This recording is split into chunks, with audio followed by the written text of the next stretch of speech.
La tentation et la chute.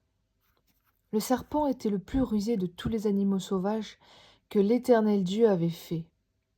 Il dit à la femme: Dieu a-t-il vraiment dit: Vous ne mangerez aucun des fruits des arbres du jardin?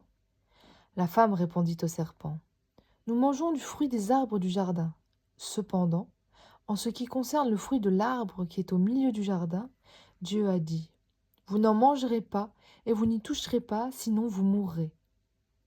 Le serpent dit alors à la femme: Vous ne mourrez absolument pas, mais Dieu sait que le jour où vous en mangerez, vos yeux s'ouvriront et vous serez comme Dieu.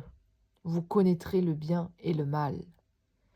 La femme vit que l'arbre était porteur de fruits bons à manger, agréables à regarder, et précieux pour ouvrir l'intelligence. Elle prit de son fruit et en mangea. Elle en donna aussi à son mari, qui était avec elle, et il en mangea. Leurs yeux à tous les deux s'ouvrirent, et ils prirent conscience qu'ils étaient nus. Ils attachèrent des feuilles de figuier ensemble et s'en firent des ceintures. Quand ils entendirent la voix de l'Éternel Dieu en train de parcourir le jardin vers le soir, l'homme et sa femme se cachèrent loin de l'Éternel Dieu, au milieu des arbres du jardin. Cependant, l'Éternel Dieu appela l'homme et lui dit: Où es-tu? Il répondit: J'ai entendu ta voix dans le jardin et j'ai eu peur parce que j'étais nu. Alors je me suis caché. L'Éternel Dieu dit: Qui t'a révélé que tu étais nu? Est-ce que tu as mangé du fruit de l'arbre dont je t'avais interdit de manger? L'homme répondit: C'est la femme que tu as mise à mes côtés qui m'a donné de ce fruit, et j'en ai mangé. L'Éternel Dieu dit à la femme: Pourquoi as-tu fait cela? La femme répondit: Le serpent m'a trompée, et j'en ai mangé. L'Éternel Dieu dit au serpent: Puisque tu as fait cela, tu seras maudit parmi tout le bétail et tous les animaux sauvages. Tu marcheras sur ton ventre et tu mangeras de la poussière tous les jours de ta vie. Je mettrai l'hostilité entre toi et la femme, entre ta descendance et sa descendance. Celle-ci t'écrasera la tête et tu lui blesseras le talon. Il dit à la femme: J'augmenterai la souffrance de tes grossesses. C'est dans la douleur que tu mettras des enfants au monde. Tes désirs se porteront vers ton mari, mais lui, il dominera sur toi. Il dit à l'homme: Puisque tu as écouté ta femme et mangé du fruit au sujet duquel je t'avais donné cet ordre, tu n'en mangeras pas, le sol est maudit à cause de toi. C'est avec peine que tu en tireras ta nourriture tous les jours de ta vie. Il te produira des ronces et des chardons, et tu mangeras de l'herbe des champs. C'est à la sueur de ton visage que tu mangeras du pain, et ce jusqu'à ce que tu retournes à la terre, puisque c'est d'elle que tu as été tiré. Oui, tu es poussière, et tu retourneras à la poussière. Adam appela sa femme Ève, car elle devait être la mère de tous les vivants. L'Éternel Dieu fit des habits en peau pour Adam et pour sa femme, et il les leur mit. L'Éternel Dieu dit: Voilà que l'homme est devenu comme l'un de nous pour la connaissance du bien et du mal. Maintenant, empêchons-le de tendre la main, de prendre aussi du fruit de l'arbre de vie, d'en manger et de vivre éternellement. Ainsi l'Éternel Dieu le chassa du jardin d'Éden pour qu'il cultive la terre d'où il avait été tiré. Après avoir chassé Adam, il posta à l'est du jardin d'Éden les chérubins qui agitent une épée flamboyante pour garder le chemin de l'arbre de vie. Caïn et Abel.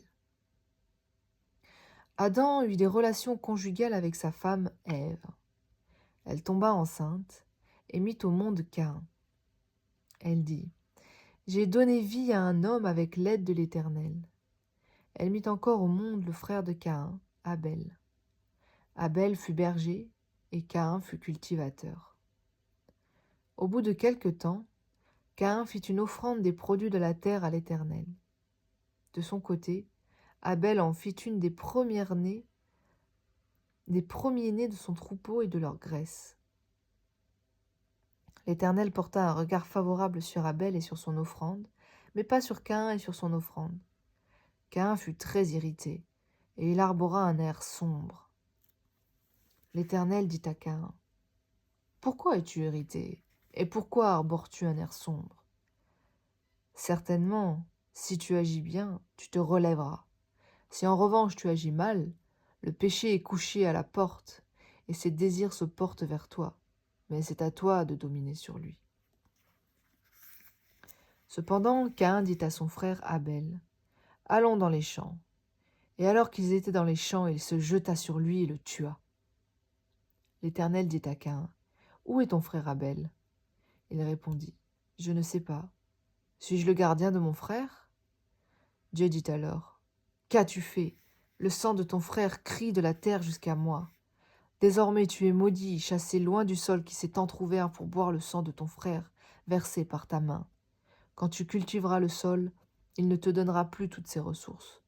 Tu seras errant et vagabond sur la terre. » Caïn dit à l'Éternel, « Ma peine est trop grande pour être supportée. Voici que tu me chasses aujourd'hui de cette terre. Je serai caché loin de toi. Je serai errant et vagabond sur la terre, et toute personne qui me trouvera pourra me tuer. » L'Éternel lui dit, « Si quelqu'un tue Caïn, Caïn sera vengé 7 fois. » Et l'Éternel mit un signe sur Caïn, afin que ceux qui le trouveraient ne le tuent pas. Descendance de Caïn. Caïn s'éloigna de l'Éternel et habita le pays de Nod, à l'est d'Éden. Caïn eut des relations conjugales avec sa femme. Elle tomba enceinte et mit au monde Hénoc. Il construisit ensuite une ville à laquelle il donna le nom de son fils Hénoc. Hénoc eut pour fils Irad. Irad eut Méhujaël, Méhujaël eut Métushaël, et Métushaël eut Lémec. Lémec prit 2 femmes. L'une s'appelait Ada, l'autre Tsiya. Ada mit au monde Jabal. Il est l'ancêtre de ceux qui habitent sous des tentes et près des troupeaux. Le nom de son frère était Jubal. Il est l'ancêtre de tous ceux qui jouent de la harpe et du chalumeau. De son côté, Tsiya mit au monde Tubal-Caïn. Il forgeait tous les outils en bronze et en fer. La sœur de Tubal-Caïn était Naama. Lémec dit à ses femmes, « Ada et Tsiya, écoutez-moi, femmes de Lémec, prêtez attention à ce que je dis. C'est que j'ai tué un homme pour ma blessure et un enfant pour ma contusion. Si Caïn est vengé 7 fois, Lémec le sera 77 fois. » Adam eut encore des relations conjugales avec sa femme. Elle mit au monde un fils et l'appela Seth. Car, dit-elle, Dieu m'a donné un autre fils pour remplacer Abel que Caïn a tué. Seth eut lui aussi un fils, et il l'appela Énoch. C'est alors que l'on commença à faire appel au nom de l'Éternel. Histoire de Noé. Descendance d'Adam par Seth jusqu'à Noé. Voici le livre de l'histoire d'Adam. Lorsque Dieu créa l'homme, il le fit à la ressemblance de Dieu. Il créa l'homme et la femme, et les bénit. Il les appela êtres humains lorsqu'ils furent créés. À l'âge de 130 ans, Adam eut un fils à sa ressemblance, à son image, et il l'appela Seth. Adam vécut 800 ans après la naissance de Seth, et il eut des fils et des filles. Adam vécut en tout 930 ans, puis il mourut. À l'âge de 105 ans, Seth eut pour fils Énoch. Seth vécut 807 ans après la naissance d'Énoch. Et il eut des fils et des filles. Seth vécut en tout 912 ans, puis il mourut. À l'âge de 90 ans, Énoch eut pour fils Kénan. Énoch vécut 815 ans après la naissance de Kénan, et il eut des fils et des filles. Énoch vécut en tout 905 ans, puis il mourut. À l'âge de 70 ans, Kénan eut pour fils Mahalalel. Kénan vécut 840 ans après la naissance de Mahalalel, et il eut des fils et des filles. Kénan vécut en tout 910 ans, puis il mourut. À l'âge de 65 ans, Mahalalel eut pour fils Jéred. Mahalalel vécut 830 ans après la naissance de Jéred, et il eut des fils et des filles. Mahalalel vécut en tout 895 ans, puis il mourut. À l'âge de 162 ans, Jéred eut pour fils Hénoc. Jéred vécut 800 ans après la naissance d'Hénoc, et il eut des fils et des filles. Jéred vécut en tout 962 ans, puis il mourut. À l'âge de 65 ans, Hénoc eut pour fils Méthusélah. Hénoc marcha avec Dieu 300 ans après la naissance de Méthusélah, et il eut des fils et des filles. Hénoc vécut en tout 365 ans. Hénoc marcha avec Dieu, puis il ne fut plus là, parce que Dieu l'avait pris. À l'âge de 187 ans, Méthusélah eut pour fils Lémec. Méthusélah vécut 782 ans après la naissance de Lémec, et il eut des fils et des filles. Méthusélah vécut en tout 969 ans, puis il mourut. À l'âge de 182 ans, Lémec eut un fils. Il l'appela Noé en disant : « Celui-ci nous consolera de notre travail et de la peine que ce sol procure à nos mains parce que l'Éternel l'a maudit. » Lémec vécut 595 ans après la naissance de Noé, et il eut des fils et des filles. Lémec vécut en tout 777 ans, puis il mourut. Noé était âgé de 500 ans quand il eut Sem, Cham et Japheth. Construction de l'arche de Noé.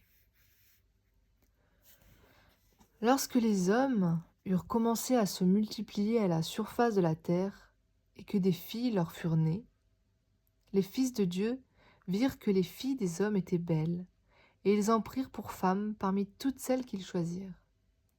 Alors l'Éternel dit : « Mon esprit ne contestera pas toujours avec l'homme, car l'homme n'est que chair. Il vivra 120 ans. » Il y avait des géants sur la terre à cette époque-là. Ce fut aussi le cas après que les fils de Dieu se furent unis aux filles des hommes et qu'elles leur eurent donné des enfants. C'étaient les célèbres héros de l'Antiquité. L'Éternel vit que les hommes commettaient beaucoup de mal sur la terre, et que toutes les pensées de leur cœur se portaient constamment et uniquement vers le mal. L'Éternel regretta d'avoir fait l'homme sur la terre, et eut le cœur peiné. L'Éternel dit : « J'exterminerai de la surface de la terre l'homme que j'ai créé, depuis l'homme jusqu'au bétail, aux reptiles et aux oiseaux, car je regrette de les avoir faits. » Cependant, Noé trouva grâce aux yeux de l'Éternel. Voici l'histoire de Noé. C'était un homme juste et intègre dans sa génération, un homme qui marchait avec Dieu. Noé eut 3 fils, Sem, Cham et Japheth. La terre était corrompue devant Dieu. Elle était pleine de violence. Dieu regarda la terre et constata qu'elle était corrompue, car tout le monde avait corrompu sa conduite sur la terre. Alors Dieu dit à Noé : « La fin de tous les hommes est décidée devant moi, car ils ont rempli la terre de violence. Je vais les détruire avec la terre. Fais-toi un bateau avec des arbres résineux. Tu disposeras cette arche en compartiments et tu l'enduiras de poids dedans et dehors. Voici comment tu le feras. L'arche aura 150 mètres de long, 25 de large et 15 de haut. Tu feras une ouverture à l'arche, et tu la feras d'une 50aine de centimètres depuis le haut. Tu placeras une porte sur le côté de l'arche. Tu construiras un étage inférieur, un 2e et un 3e étage. Pour ma part, je vais faire venir le déluge d'eau sur la terre pour détruire toute créature qui a souffle de vie sous le ciel. Tout ce qui est sur la terre mourra. Cependant, j'établis mon alliance avec toi. Tu entreras dans l'arche avec tes fils, ta femme et les femmes de tes fils. De tout ce qui vit, de toute créature, tu feras entrer dans l'arche 2 membres de chaque espèce pour leur conserver la vie avec toi. Il y aura un mâle et une femelle, des oiseaux selon leur espèce, du bétail selon son espèce, et de tous les reptiles de la terre selon leur espèce.